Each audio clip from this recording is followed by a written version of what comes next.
Jadi memang keberadaan pohon ini itu ada sejak buka pertama kali. Jadi waktu Gubernur Jenderal Hindia Belanda waktu itu, utusan dari Napoleon Bonaparte, kalau dibilang dari Perancis ya, tapi menduduki Hindia Belanda, Herman Willem Daendels itu memang membangun jalur ini, itu serangkaian dengan de Grote Postweg atau jalur pos Anyer sampai Panarukan.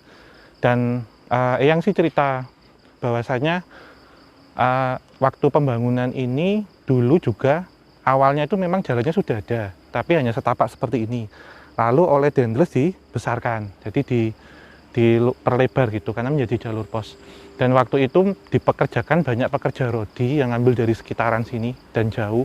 Beberapa pekerja rodi ini yang mengalami sakit, siksaan, lapar, gizi buruk sampai meninggal, tidak kuat bekerja, itu juga dikuburkan di sekitaran sini, Mas. Jadi ada makam-makam pekerja paksa waktu itu. Lalu setelah jalur ini dibuka, itu menurut beliau di pertengahan tahun 60-an itu juga ada beberapa tempat-tempat untuk pembuangan jenazah. Dan 1980 juga yang seperti sudah saya ceritakan tadi. Cuman di lokasi ini beliau Eyang itu cocok-cocokan sama orang. Jadi yang ziarah ke sini, yang datang ke sini itu kalau cocok oleh beliau nanti akan diceritakan banyak hal atau diterima. Karena kalau tidak cocok, jangankan bisa ke sini, mau masuk sini aja diputer-puterin gitu. Jadi ya semoga ini menjadi seperti dawuh gitu, untuk menyampaikan cerita kepada generasi muda sekarang. Lalu ada beberapa yang seperti kalau orang itu kan cari wangsit ya Mas, atau cari kekayaan, atau seperti pengabdi gitu. Ada beberapa sosok-sosok di sini itu yang kemudian menyesatkan manusia. Jadi lantas menguji imannya. Jadi ini kuat nggak sih kalau misal tujuannya untuk pencari harta atau apa, dan ada konsekuensinya. Konsekuensi di sini itu secara spiritual. Jadi supranaturalnya seperti apa gitu.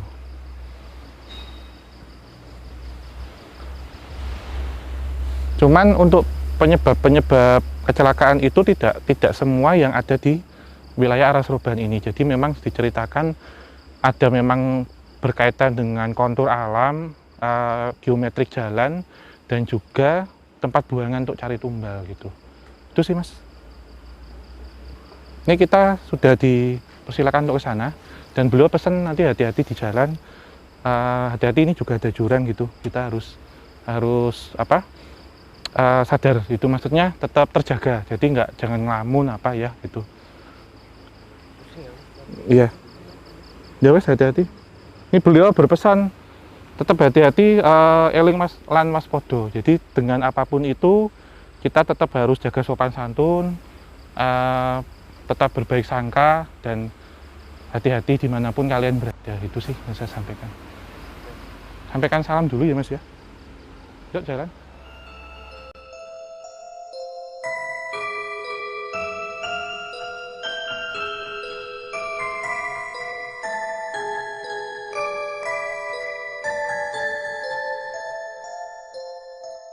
Mas Irvanika, ini saya sendiri ke sini, nanti Mas Dia akan menyusul. Dan tadi Mas Genta sendiri memutuskan untuk tetap berada di mobil ya, karena merasa pusing dan dia ada kekhawatiran kalau ke sini nanti disukai tanda kutip sama sosok peri yang ada di sini. Sebab tadi ada peri namanya Setior ini yang dia bilang suka sama Mas Genta gitu. Dan ini kita sebelumnya sudah ada, sudah disambut ya. Mungkin kalau dilihat di sana ini ada fenomena unik dan baru kita jumpai sepanjang perjalanan gerbang antar dimensi baru kali ini. Jadi memang gridnya A+++ ini Mas. Jadi kalau dilihat itu ada pohon pisang, dan di daun tengah ya, daun pupusnya itu bergerak. Dan ini sudah lebih dari 5 menit, sudah lama.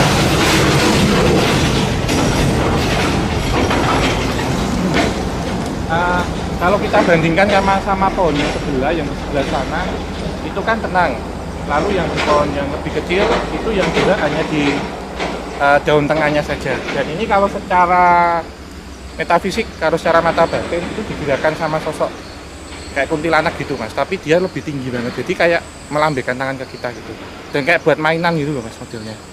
Dan ini kalau menatap lama memang akan merasa puyeng gitu, akan terserap energinya sangat tinggi. Dan ini sampai sekarang mungkin Sobat Javanica bisa membedakan nanti melihatnya. Dan ini udah agak tenang.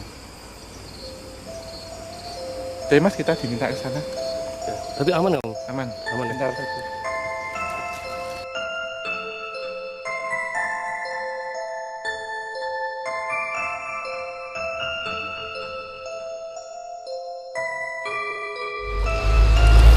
Jadi ini kita sudah tiba di Sendang Poncowati. Jadi memang beliaunya sih sudah ada di sini Pak. Dan kita Nyai Poncowati, dan kalau kita lihat debit airnya makin kencang sekarang. Ini lebih sebelah sana.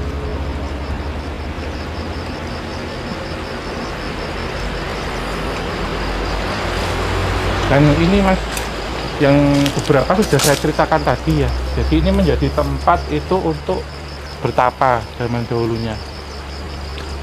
Lalu apa?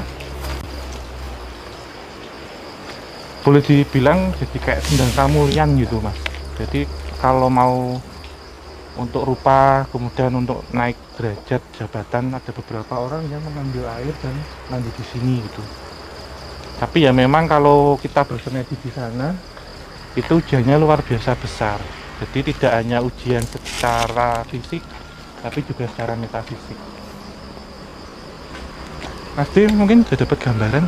Iya, tadi sebenarnya yang saya rasakan dalam tanda kutip, kalau orang Jawa bilang itu pating kemeruyuk, banyak sekali. Iya, cuman karena kita disambut dan difokuskan ke lokasi pohon beringin sama sendang,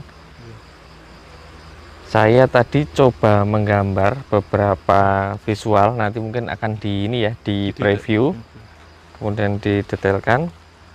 Banyak ya. Iya. Ada, nggak apa-apa. Nggak apa-apa. Yang Ada, jangan terlalu ini yeah, ya mas, untuk mas-mas semua. Jadi kita fokus yang kita bicarakan. Oke.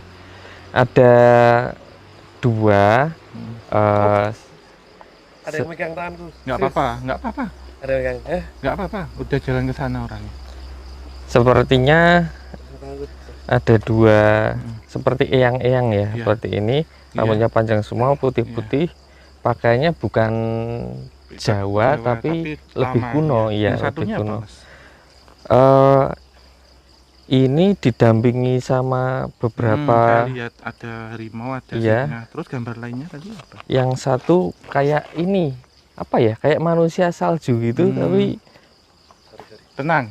Ini ya Om. Iya. Maaf ya. Iya. Aku pusing banget. Nggak apa-apa. Jadi saya 1 menit lagi. Kita ke tempat yang aman gimana? Ini untuk ini karena saya sudah sampai sini, saya ngambil air bentar. Iya. Nanti baru kita aja. Mau penutupan di sini atau di mana? Di sana aja. Ya udah, saya bentar ya. Ya. Ini semuanya mas. Nanti tak kasih airnya. Mas.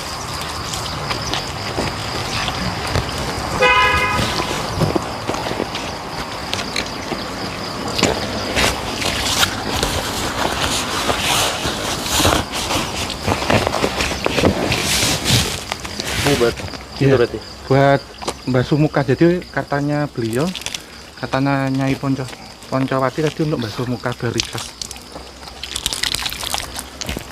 Agak enakan ya.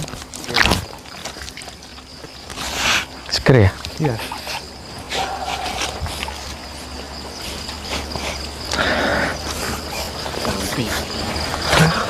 Astagfirullah. Iya. Apa? Udah apa Om? Baju. Udah ya. Oh nggak apa-apa. Berarti ini gimana Mawan? Ya apa terusin dulu. Sudah agak enakan? Ya. Jadi beliau memang serba pakaian putih mas. Nanti Iya. minta untuk disketkan, tapi jangan sekarang gitu, beliau bilang nanti aja gitu.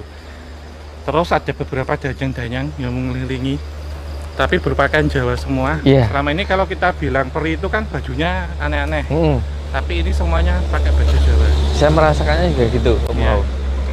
Sedang mandi ya? Iya.